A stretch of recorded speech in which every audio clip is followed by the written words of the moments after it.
pengacara perusahaan dan juga seorang kurator. Mas pernah nggak merasakan mental breakdown? Tangga kita itu pasti udah bilang, wah ini ibu gila ini. Adik saya nyuci ya saya ngepel. Kalau adik saya ngepel, saya nyuci baju, nyuci kaos dalam aja itu 20 menit, 25 menit satu kaos dalam. Bang, ini dirimu nggak bisa nyetir ya? Waduh, ini belajar nyetir lah bang katanya. Dan bisa akhirnya nyetir gitu kan.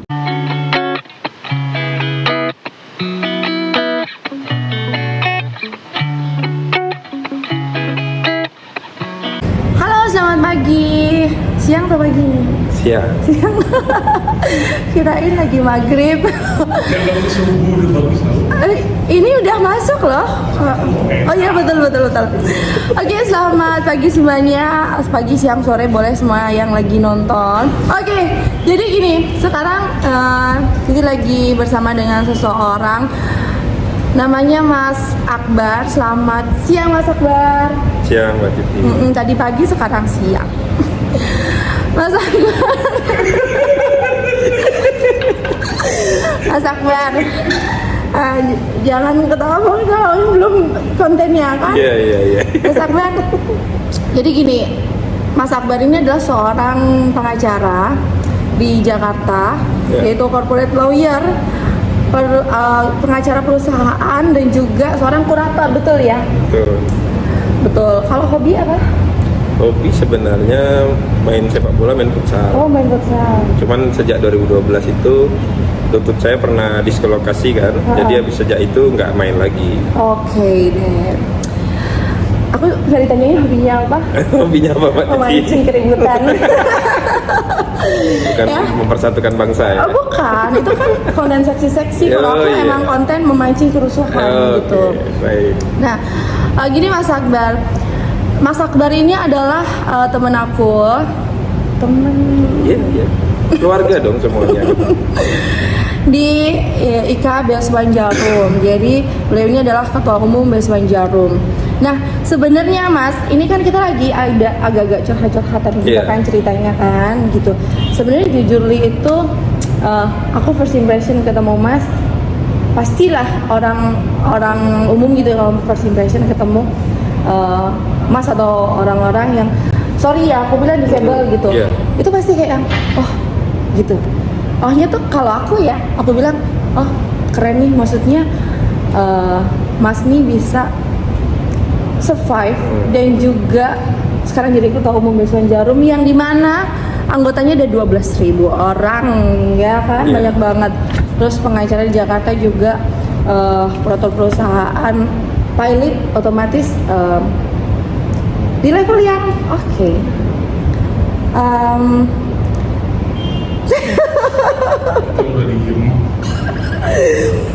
Jadi aku pikir sih keren karena untuk aku sendiri yang menurut orang lain tuh kayak waktu itu kan udah cakep-cakepan aja gitu-gitu, tapi aku merasa banyak yang kurang dan kayak ngerasa kadang gua banyak sering ngeluh gitu kayak di hidup ini nggak ada yang adil, kayak hidup ini nggak adil banget gitu. Padahal setelah aku mikir ya kayak ternyata hidup ini emang nggak pernah adil, ya nggak sih? Betul. Hidup ini emang dari awal nggak pernah adil ya. Kayak orang itu hidup dengan masalahnya sendiri-sendiri. Setiap orang punya masalah. Kalau misalnya anak ABG tuh pasti mikirnya kayak masalahku tuh berat banget, ya kan? Pernah putus cinta nggak Mas? Pernah dong. Pernah dong ya. Itu kayak masalah sedunia tuh paling punya masalah tuh kamu, ya nggak sih? Kalau putus cinta. Iya sih. Makanya nggak sedih gitu sih, putus cinta cuma begini betul-betul gitu. Iya, sudah pernah mengalami. Udah pernah ya? Iya. Sekarang sudah bahagia kan? Oh betul. Dan sedang mencari kebahagiaan yang lain. Benar. Iya betul. Jadi kayak dulu tuh aku ngerasa misalnya waktu ABG tuh putus cinta tuh kayak masalah udah berat banget. Padahal di luar sana itu masih banyak orang dengan masalah-masalah lain, orang dengan ketidakadilan yang luar biasa banyak. Nggak cuman kamu aja nih yang merasakan ketidakadilan, bahkan ada orang yang dari lahir juga nggak adil sebenarnya gitu. Tapi kalau aku ketemu Mas Akbar ini, ternyata beliau ini gimana ya, kalau orang tuh misalnya merasa dirinya kekurangan itu akan minder sebenarnya umumnya. Terus kayak merasa aku tuh paling banget harus dikasihani gitu. Tapi ternyata Mas Akbar ini bukan hanya udah self acceptance, menerima dirinya sendiri, tapi dia ini juga bagian ngebully orang lain.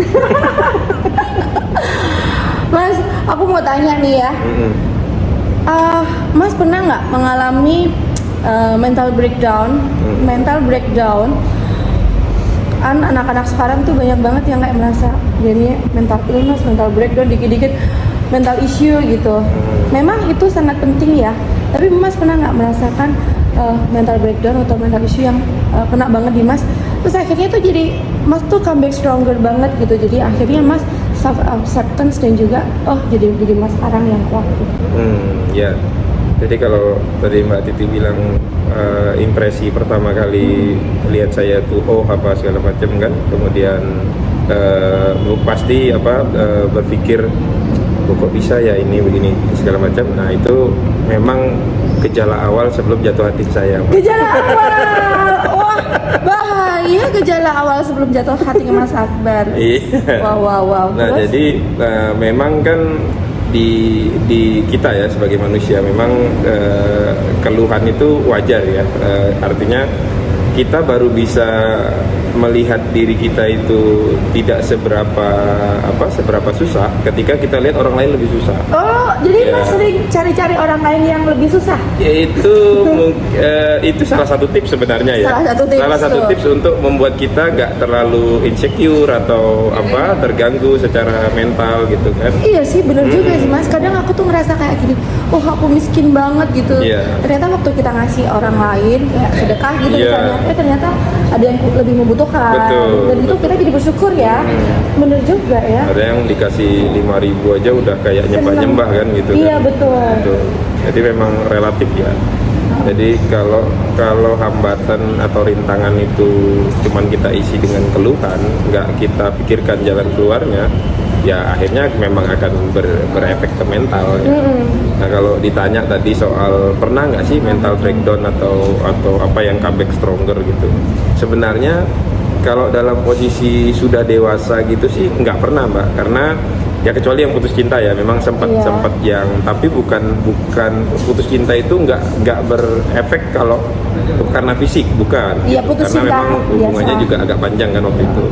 Jadi kalau yang Mbak Titi maksudkan kenapa kok bisa seperti ini, saya itu salah satu modal terbesarnya adalah jadi saya itu dibesarkan oleh mama saya dengan cara yang ya lumayan keras ya. Mungkin kalau dulu Mbak Titi atau ibunya Mbak Titi itu jadi tetangga kita, itu pasti udah bilang wah ini ibu gila ini gitu. Jadi Sekeras apa? ya kayak misalnya kita nggak boleh makan kalau nggak cuci piring. Kemudian pekerjaan rumah seperti nyapu, ngepel, semua itu harus malah disuruh-suruh gitu. Mbak disuruh nyapu-nyapu, Harusnya ngepel-ngepel. dimanjain kan, tapi terbalik dong dengan pemikiran ibu saya. Kalau dimanjain justru ini akan jadi beban negara kan gitu. Oh, I see. Iya. Keras banget dari kecil ya itu ya. Iya, jadi Ngepel dari umur berapa Mas?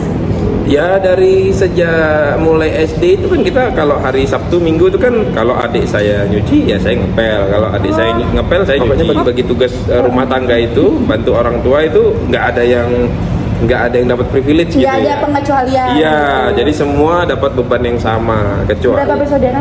3. Oke. Ya, jadi kalau ajaran mama yang pertama kali dan terus melekat sampai sekarang itu, jangan bilang tidak bisa kecuali kamu sudah berusaha lakukan itu. Jadi kayak contoh ya Mbak, cuci baju itu saya udah pernah coba waktu SMP. Saya cuci baju, nyuci kaos dalam aja itu 20 menit, 25 menit satu kaos dalam. Jadi dia bilang, ya sudahlah berarti nggak bisa ini. Mudah-mudahan nanti kaya, nanti bisa laundry kata dia. Dan benar sampai sekarang saya nge-laundry. Kemudian waktu SMP itu saya nggak juga bisa cuci ini. piring, soalnya tangannya kasar gitu. Ya, jadi emang ada hal-hal yang kita nggak bisa memang gitu loh. Iya memang. Iya. Jadi waktu SMP juga saya berkali-kali mencoba naik sepeda. Nah kalau naik sepeda memang nggak bisa, akhirnya diputuskan memang berarti nggak bisa naik sepeda, otomatis nggak bisa ada sepeda motor. Tapi ketika baru awal menjalani karir sebagai lawyer, ada klien saya iseng, dia bilang, Mas, bang, ini dirimu nggak bisa nyetir ya? Waduh, ini kalau si Ebi juga nggak bisa nyetir nih, ada satu teman ini, teman satu nih nggak bisa nyetir juga nih. Belajar nyetir lah bang, kata dia, dan bisa akhirnya nyetir gitu kan. Oke. Iya, jadi Ya, jadi dicoba dulu sebenarnya. betul. Jangan jangan Jangan dibilang- negatif thinking ya, jangan belum apa-apa udah menyerah gitu loh. Bener. Kadang itu ya kalau misalnya orang lain bilang kita nggak bisa, itu udah kayak ya kayaknya aku nggak bisa Iya, gitu ya kalau kan. saya malah itu jadi dorongan ya, dorongan bahwa kita dicoba. harus membuktikan. Termasuk kalau ada orang bilang wah nggak bisa dapetin Mbak Titi nih, itu dorongan jadinya gitu. Oke, motivasi berarti itu sebenarnya dorongan sendiri ya kalau Iya. misalnya yang penting Ya, saya tuh nyebutnya negatif motivation lah. negatif motivation. Iya. Oke, nah itu pernah nggak kayak pas sekolah atau apa waktu kecil gitu misalnya ya, yang bener-bener nangis sampai nangis terus habisnya kayak oke aku akan gini gitu. Iya, kalau teman lingkungan sendiri itu sebenarnya memang salah satu kelebihan yang saya miliki itu saya mudah beradaptasi, Mbak. Bahkan ketemu orang langsung itu kadang-kadang kita sudah bisa tahu arah pembicaraannya yang disenangi seperti apa gitu. Gampang akrab Tapi gitu. memang adalah satu dua teman yang memang kadang-kadang membuat kita sedih gitu kan, yang memperlakukan kita seperti seperti difabel kebanyakan Mas ya. nggak merasa sama Ya, sekali tetapi biasa. dulu nasihat mama saya kalau yang seperti itu tidak perlu bersedih, justru itu nanti kita tunjukkan kemampuan kita itu dari kesuksesan itu gitu. Jadi kesuksesan itulah untuk membalas hinaan mereka gitu. Bener banget. Jadi kalau udah udah kelihatan sukses, Iya. jadi orang akhirnya juga nggak mikir sampai Iya, gimana-gimana. bahkan gitu. banyak yang sungkan juga sekarang, malah nggak berani negur sapa kalau ketemu kan, karena malu kan dulu mungkin karena pernah malu. menghina gitu kan ya. Oh, I see. Mas, ini kan generasi milenial itu kadang-kadang suka itu mental issue yang ngedrop. Iya. Aku pun juga sering beberapa kali itu kayak aku nggak bisa, aku udah nggak mau lagi kerja ini gitu misalnya ya, kayak aku kayaknya nggak bakat gitu-gitu. Ada nggak sih kayak tips supaya teman-teman tuh nggak suka ngeluh gitu, kayak tetap berusaha aja gitu.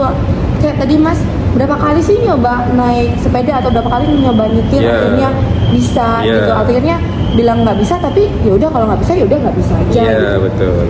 Ya gimana tipsnya? Ya, salah satunya itu kan input dari sosial media ya, atau media sendiri. Jadi kita hari ini disuguhkan dengan orang-orang muda yang tiba-tiba jadi crazy rich, yang ternyata juga pada akhirnya berujung juga menjadi tahanan, jadi perkara. Kadang kalau kita lihat orang lain tuh Iya, kayak, wih crazy rich iya, banget. ternyata Lalu juga aku di baliknya juga ada aibnya juga kan gitu loh. Benar. Jadi kita jangan terburu-buru insecure, jangan terburu-buru ingin mencapai yang kita lihat itu, misalnya ini sukses nih di umur sekian udah punya private jet misalnya gitu. Kita tuh harus menyadari bahwa kita punya jalan hidup sendiri. Terus kemudian yang paling utama itu kita harus sedini mungkin teman-teman tuh harus sudah mengenal dirinya sendiri. Jadi misalnya saya Akbar Hidayatullah, dari A sampai Z itu udah tahu. Bahkan kalau saya begini akan mudah tergoda, akan mudah terjerumus. Oh berarti jangan. Tergoda apa? Ya, jangan dijelaskan juga di sini. Nanti jadi disensor gitu panjang nanti. Iya, yang penting tuh kayak mengenali diri sendiri gitu. Iya. Jadi bakatmu juga kamu tahu. Ya jadi kayak misalnya waktu itu kan saya ada kesempatan ke Belgia ya untuk S2. Cuman saya mikirnya pertama saya udah mikir, wah saya nggak bisa susah nih kalau makan makanan yang bukan Indonesia. Terus yang kedua kan ya tau lah di Eropa kan ada free sex gitu kan. Nah, mungkin takut terjerumus lah gitu. Oh, takut nggak bisa move on gitu kalau misalnya Ya, terjerumus. Kalau misalnya terjerumus. Takut jadi liar sih Mbak sebenarnya. Oh ini langsung konten 18 plus jadinya Ini ya. disensor nggak nih? Oh gitu ya. Jadi Iya. yang penting itu kenali diri kita sendiri. Betul. Sebenarnya. Sehingga Nggak kita perlu- tidak insecure. Nggak perlu orang lain yang mengenali kita. Betul. Iya kan? Nggak perlu image orang lain kayak Titi ini kayak gini, Akbar ini kayak gini. Ya, Sebenarnya kamu tahu sendiri. Dan karakter bangsa Indonesia kan memang lebih sibuk menilai orang lain kan, menjudge orang Dan lain. lebih sibuk ngedengerin omongan orang lain. Betul. Jadi kadang-kadang malah terpengaruh omongan orang lain gitu. Iya, benar Misalnya juga ya. kayak soal kapan menikah, kapan punya anak dan bla bla bla itu sebenarnya ya dicuekin aja. Kalau sudah dimulai gerakan seperti itu, budaya itu akan hilang dengan sendirinya gitu. Makanya perubahan itu dari diri sendiri masing-masing gitu. Betul, budayakan jangan hanya kapan nikah. Iya betul, lebih baik langsung tawarkan pasangannya. Masuk akal. Ini calonnya gitu kan. Oke deh, oke deh Mas Akbar, makasih banyak ya udah ngobrol-ngobrol Sama-sama. sama aku. Ini juga jadi kesempatan saya membuktikan kalau selama ini saya meniti karir bukan modal tampang doang gitu. Emang the best Kelihatan Mas mulai Akbar ini ya. superiornya mulai kelihatan ya. Emang the best Mas Akbar ini ya. Makanya kalau kalian masih kayak merasa insecure gitu ya, aduh pokoknya kalian tuh harus kenalin diri sendiri, bakatnya apa, itulah Betul. yang ditonjolin, nggak usah konsen sama apa yang kurang di diri Iya kita. betul. Jadi orang lain jadi konsen juga ke kelebihan kita. Betul. Oke, makasih Iya. banyak Mas Akbar. Terima kasih Mbak Selamat Titi. dulu. Oke, ya. Mas Akbar, thank you so Oke. much. See Iya, you. see you. Dah.